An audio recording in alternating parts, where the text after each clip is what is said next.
من أكثر الحاجات اللي توجع في البيع المباشر كي شخص يتحمس يسجل معاك ومن بعد يختفي فجأة.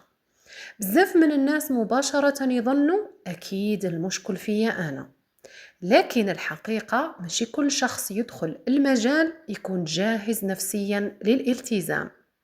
كاين اللي يدخل بالحماس فقط، وكاين اللي يدخل بسبب الضغط، وكاين اللي يحب النتائج السريعة. أغلب الناس يوقفوا لهذه الأسباب. أول حاجة الخوف من كلام الناس، قلة الصبر، ضعف الثقة بالنفس، أو لأنهم اكتشفوا باللي النجاح يحتاج جهد حقيقي. وهنا لازم تفهم أنه دورك ماشي تجر الناس بالقوة، دورك أنه توجه، اتعلم، وتعطي الفرصة. حتى أكبر القادة في البيع المباشر ماشي كامل الناس كملوا معاهم.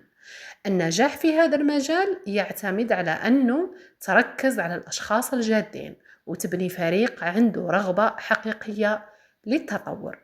قل لي بصراحة، وش أكثر سبب يخلي الناس يستسلموا بسرعة في رأيك؟